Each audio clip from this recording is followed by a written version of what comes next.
Hey, hey, hey, Fit Mama. Jen Oliver here, your host of the Fit Mama podcast. This is the work in to your workout. Hey, Fit Mama. How are you? I am so glad to be here today talking about diet culture with you. It is a very real topic, and I really want to get a little bit of info out there about this. Here on the Fit Mama podcast, we're talking about the inner size. We're talking about what's going on the inside. We're talking about how to connect with ourselves, who we are, what we're about, how we can grow as people and be living our best life. And I never even realized diet culture. Let me just throw that out there. It's only been about the last 5 years that I started really becoming aware that there was a diet culture. And diet culture is by no means new. I mean, I haven't researched it per se, but I know it's been around for years, decades, that is, because I know my own mom was in diet culture. She was always trying to lose weight. She was always telling me she didn't look good enough. Every time she would be as gorgeous as I thought she could be, she still could say, "Oh, I look horrible. No, I need to lose weight. Oh, I'm starting a diet on Monday." And on it would go. And I never realized I actually grew up in this diet culture. And there is this thing now. I actually wrote it out while I was writing some notes for this podcast. And then I actually researched to see if it was a thing. And it is. It's called weight-ism. Like racism, which is obviously stereotyping and judgment, etc., based on someone's race, weightism is this bias, judgment, stigma, prejudice, and discrimination toward individuals based on their size, shape, or weight. This is what's known as weightism. And I literally never knew this even existed until I Googled it for the writing of this podcast. I knew about diet culture. That's why I'm talking about it today. But this particular word, weightism, I wrote it as the title of this podcast and thought I made it up. And then went into just Google it, and lo and behold, it's literally a thing. So that is a great kickoff for this podcast, knowing I am still having so much to learn. I had no idea this word existed. I knew diet culture existed. What is diet culture? It's essentially assuming thin is better. It's assuming people are wanting to lose weight. It's assuming if you have a few extra pounds on your body, you should be wanting to lose weight. It's assuming as a woman, you are not happy with your body unless you are a certain way, and you look at others and judge them for looking a certain way. That's the diet culture. And I'm sad to say I was in this. I was in this. And as a fitness and health professional, I used to have people come into my office and I used to weigh them. I used to pinch them with those calipers to see how much body fat they had on them. That was, I want to say, 7 years ago. That's not that long ago. And I kind of feel sick to my stomach thinking about it now. That I used to pinch people. I used to actually, and I never outwardly judge them. I wouldn't say, "Oh gosh, you've gained weight, you're a horrible person." Like that. No, I didn't do that. But unknowingly, by supporting them in finding the right diet that worked for them, in helping them get to a certain goal weight, in prescribing and suggesting activity or food, I was buying in totally to the diet culture, to the judgment that if they were thinner, they would be better. And yes, it was their goal, but how did I get to the point of being there to support them in that? Well, because I wanted to support their greatest good. And I know this with my history with my mom, who everyone that loves their mom wants the best for their mom, and they want everything that their mom would want for them. And if their mom's unhappy, they are not happy. They want their mom to be happy. And that was me as a little girl. If my mom is unhappy about her weight, how can I help her? How can I support her? So I was on a quest always to how can I help my mom lose weight? And then that got me into training and nutrition coaching. How can I help others lose weight? And it on and on it went, become my life purpose. And today at Love Jen Oliver on Instagram, at Love Jen Oliver, my Instagram account where I hope you can come follow me and hang out. I will follow you and we can be besties over the fact that this just doesn't exist anymore for us if we're ready to give that up. And I posted this today, losing weight is not your life's purpose. And that, it's like, yeah, obviously, why is she posting this? I want everything I post to be like, obviously, Jen, stop being redundant. Stop saying the same thing over and over again. Of course, we deserve respect. Of course, we are not based on our weight. But that being said, there's a huge weight stigma. And I talk about this in my TEDx talk. I talk about my mom and I talk about all of this in how to love yourself to the core. If you haven't checked out my TEDx talk yet, because that weight stigma is very real. And as I sort of investigated the diet culture and became aware and stopped buying in, stopped weighing people, started asking people how they felt and what greater purpose and goals they had in their life that was beyond their weight and the size of their jeans. And of course, their health. And there's a huge debate, of course, always, is overweight and obese unhealthy? Well, you know what? The answer is actually no. Skinny people can be some of the unhealthiest people you ever met. And then there can be great numbers of overweight and obese people who are very healthy. So you cannot judge a book by its cover. And this weight stigma, when we judge another, is this weight-ism. This word I thought I coined, but clearly didn't.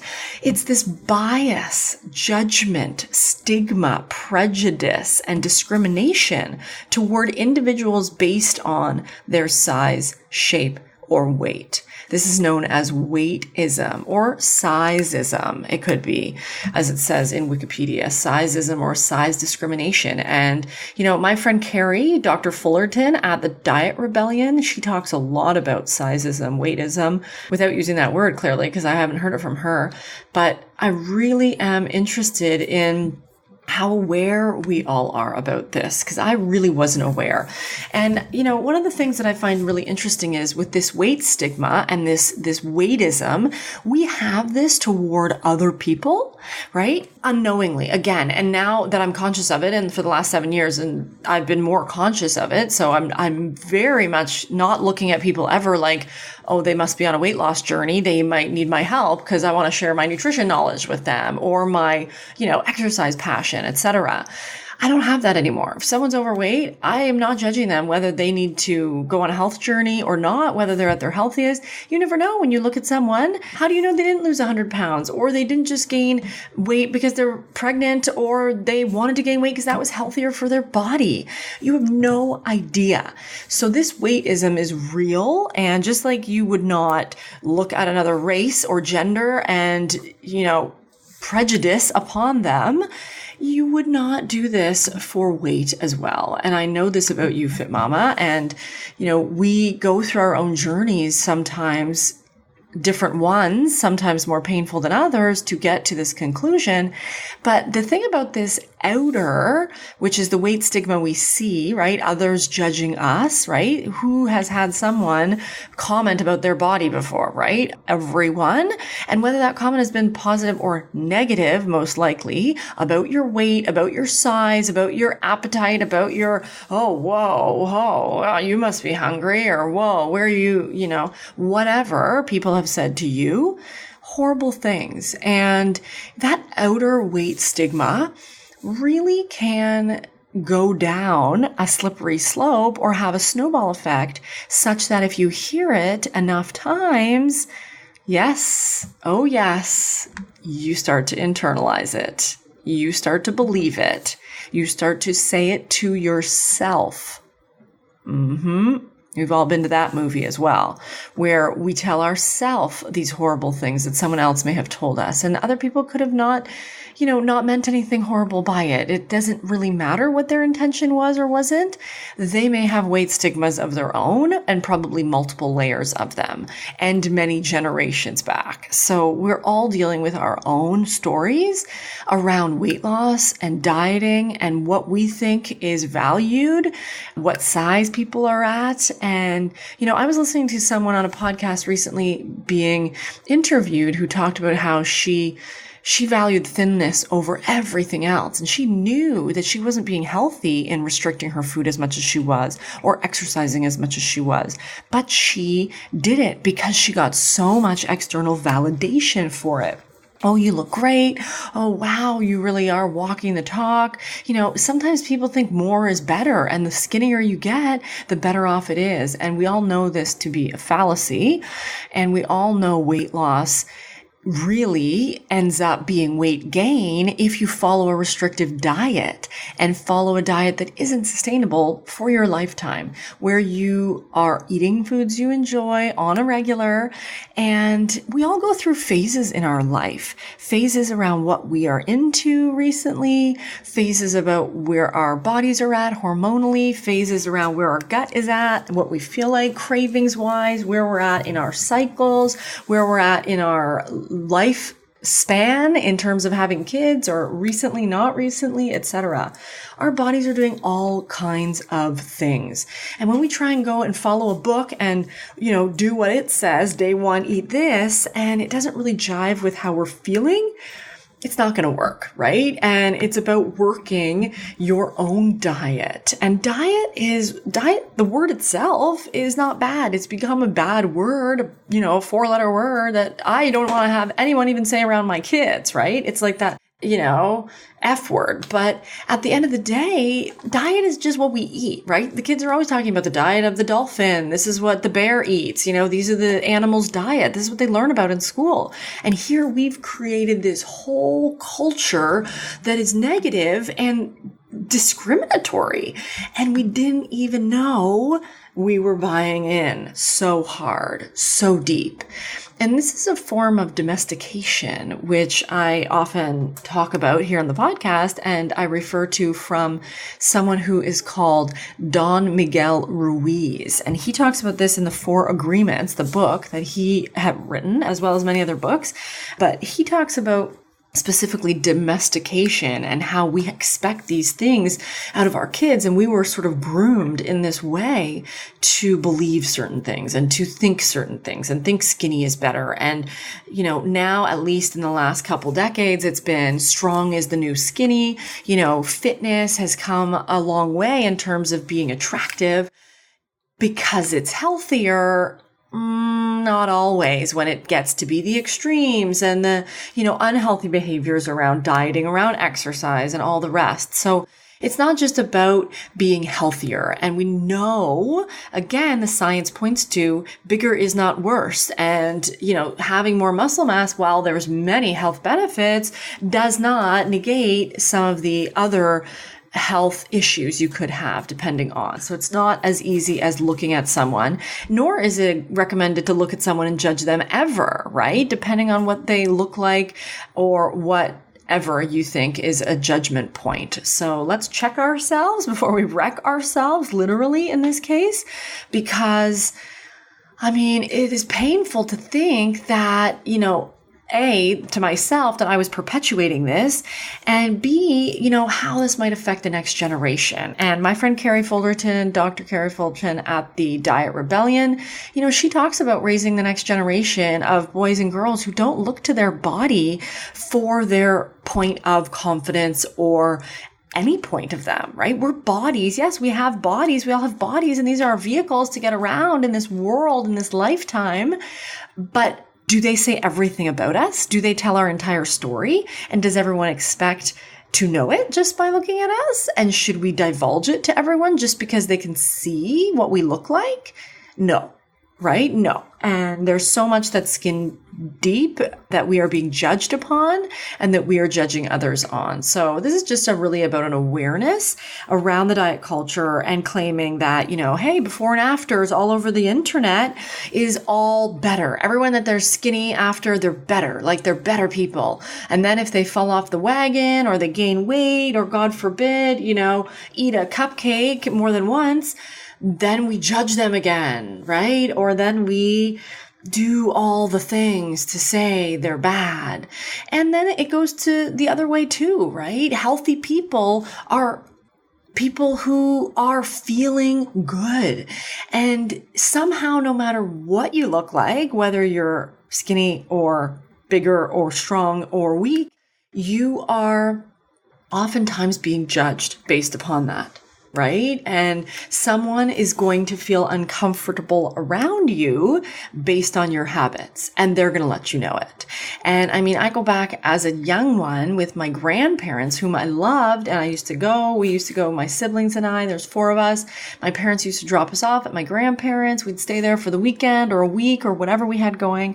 And my grandparents loved us. They took amazing care of us, and they used to feed us, right? Feed us in abundance. My grandfather loved cooking for us. My grandma loved, shopping for us. She used to buy all these chocolate croissants. They used to take us to the variety store, and we used to buy get which I loved. Get here, it's $1. Jenny, you get $1. You can go buy whatever you want at the store. And, that was so fun. And I remember there was so many things I didn't want and I didn't feel like, and candy was not one of them. I love the gummies, but like foods at their house they would make, or we'd have parties and they'd have all these kinds of foods.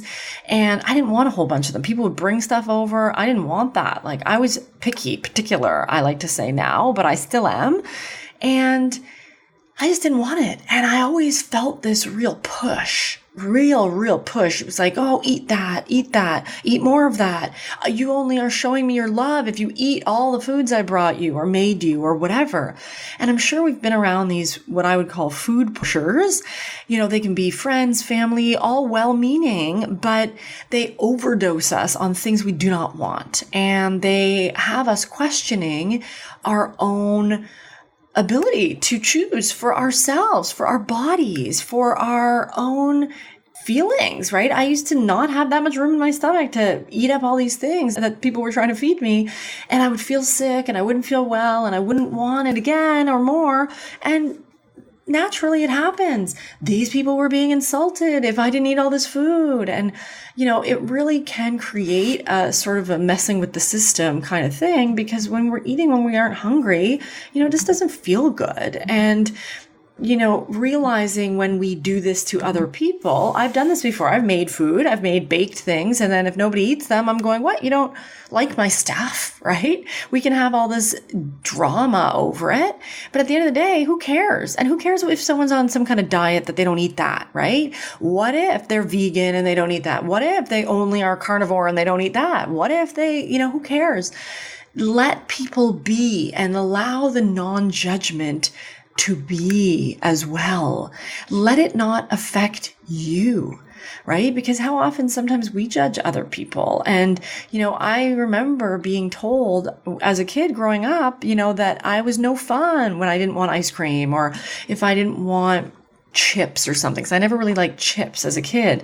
And if I didn't want them, they didn't make me feel good. I had a really sensitive stomach. And, now looking back, I realize how much candida and yeast overgrowths I had in my belly and gut issues I had coming out of the yin yang due to antibiotics and all the things that, I had as a kid and growing up due to different health situations that I had. You don't realize things that people make you feel. And, nowadays I say, hey, no one can make you feel anything without your permission. But how often as young ones, we were made to feel so many things before we had that self-confidence to say, well, you can't make me feel that way. I don't care what you say.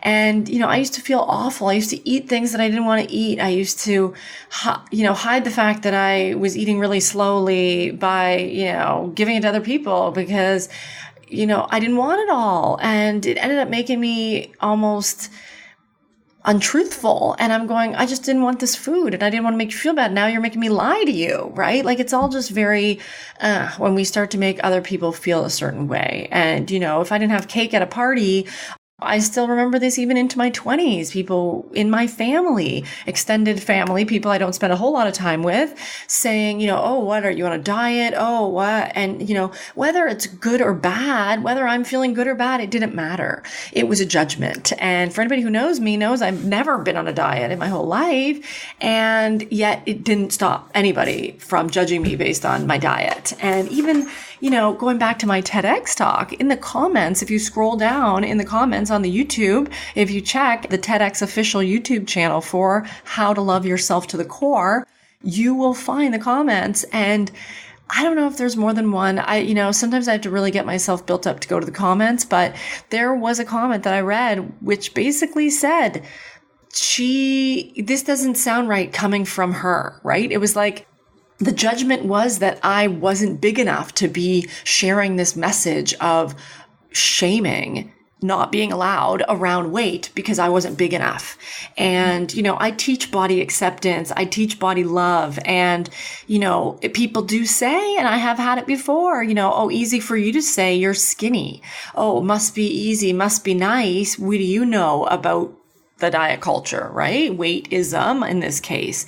And at the end of the day, I know a lot because I've been in that freaking space since the dog's age. I started training because I was really into basketball and athletic training, and that's sort of a gateway into diet culture, as well as gymnastics. I was a gymnast, and thankfully I wasn't a really competitive gymnast, so there was no one ever really telling me I had to change my weight. Plus, because I was 5'9", everyone expected I was going nowhere fast in gymnastics, so they didn't need to be worrying about telling me I was too big, right? I knew it when my feet bonked on the ground when I was trying to hang on the swing, or the swing on the bars. So it really, I wasn't shamed in that space, but I was always trying to manipulate as soon as I learned that there was a way to manipulate. Literally, like I remember being 16 years old in my bathroom in my house. I lived in Ottawa, Ontario, and we had a step that was outside of our bathtub in my bathroom. And I used to stand on the step. I used to do calf raises, and I used to do sit-ups in my room while I was listening to Mace and P. Diddy, which maybe he was Puff Daddy back then, and Biggie, Notorious B.I.G., rest in peace. I used to listen to all that as long as I was doing sit-ups, and I loved it. And I cannot tell you how many sit-ups and how many calf raises while I was brushing my teeth I did in the hopes of jumping higher as a basketball player and being better in gymnastics, because I knew you could manipulate your jumping. I had read somewhere, and it wasn't online because that didn't exist yet. I read an article from someone or learned in gym class that if you did abs and calves, strengthened your abs and calves, you could jump higher. And that was my main goal. It was getting to be a better basketball player back then. So look at what your motivation is and what you've been led to believe all these years and unknowingly bought into. How others have made you feel about your own eating habits.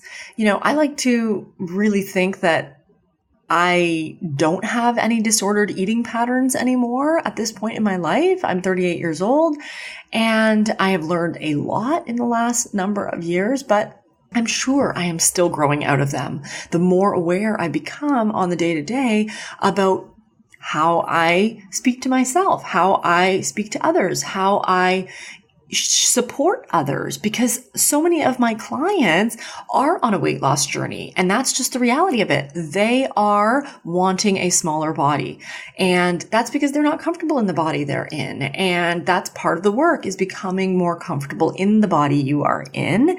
And it is amazing without being attached to the result or stressing about the results, how it can influence the results a lot better, and things end up in your direction when we start to remove things like stress from our lives. And stress is a huge issue when it comes to weight loss, when it comes to feeling good in our bodies. We feel stressed, we don't feel good. We feel judged by another, we don't feel good. We judge another, we don't feel good. We try weight loss by dieting, we don't feel good. We restrict, we have other people pushing or commenting about our bodies, we don't feel good. Time for a deep breath there. It's a lot. It's a lot to come around to when this has been your life if you've been in the dieting space for a really long time. And I know as women, especially as fit mamas, you've been stigmatized against. When you were pregnant, I'm sure how many people looked at you and said, are you having twins? Or are you due yet? Are you having that baby tomorrow? Or, whoa, you're popping out. Or, whoa, are you sure there's no twins in there? Right? We've all been there. And whether we thought we were small or big or anywhere in between, this is a weight stigma, a weight-ism. It starts with the outer often and ends up in the inner. Well, I will say often, but I will say always, right? We are not born disliking our body. We are not born thinking we're too fat in any shape or form. And we are a fat phobic society. It's true. And until I really looked at it, which was about 5 years ago, I have to say, and it was a shocker to me. And this was after I had my babies. I really, really didn't realize, how much I was buying into that culture, just being in the fitness industry, being in the weight loss space, being in the training and nutrition coaching space. And, I really just found it eye-opening. So as I did myself, I wish for you to start looking at this and really starting to look at your value as a person and not yourself as a body that you are constantly trying to change. Because as I said in my Instagram, your life's purpose is not to lose weight, fit mama. You have so many other things to do, things to take care of, bigger things in this world to tend to.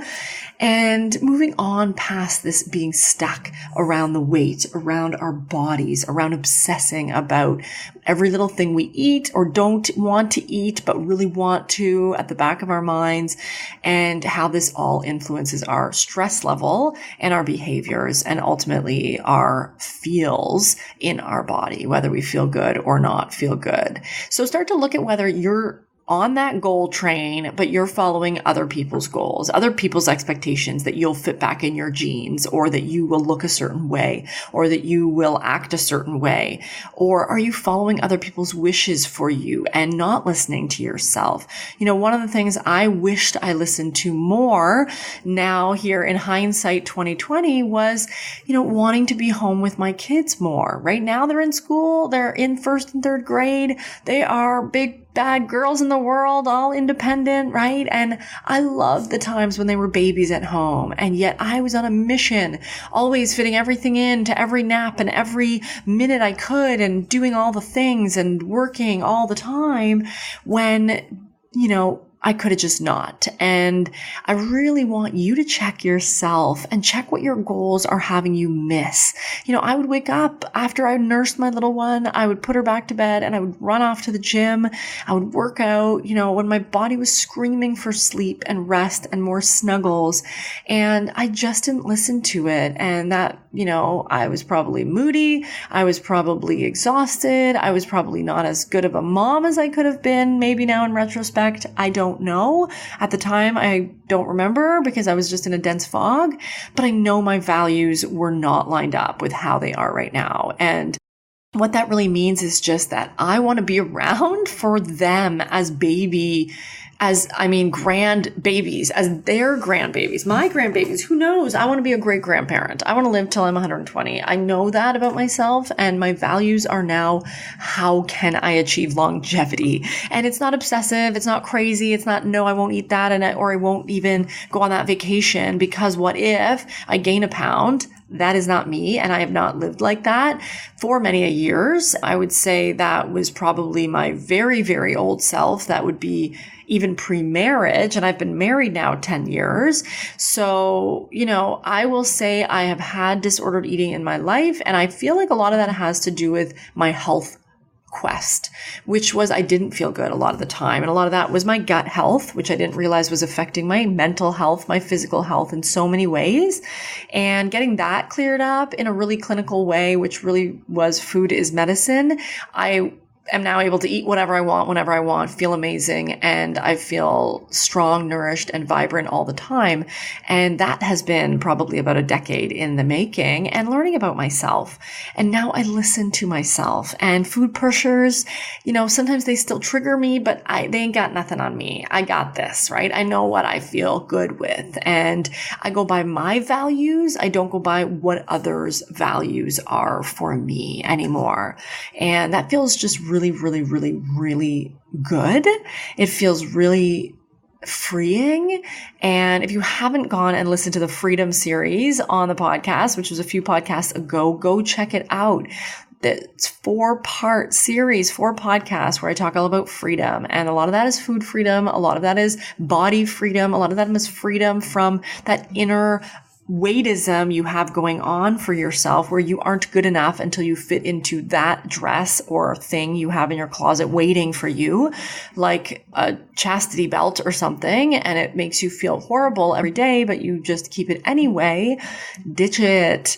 Ditch it, ditch it, ditch it. Ditch the old clothes, ditch the old stuff. Give it a break from the weight loss journey. Eat till your heart's content, because I guarantee you, don't restrict yourself. You will stop eating all the things at some point because you won't feel good. If you let yourself eat whatever you've forbidden forever, it will release you of this shackles you've put around yourself, Fit Mama. So just do the thing that you've wanted to do. Feel good about yourself and don't let others judge you, just like you wouldn't judge another or won't, now that you have become more aware, as I have, and will continue to be on that quest for awareness and inclusivity and love. And it all starts from within. Don't judge yourself, Fit Mama. That is all for this one. That is the Diet Culture podcast today. Weight-ism is based on judgment and fear, Fit Mama. You don't need to be there. Have a great day. Love to you. Namaste.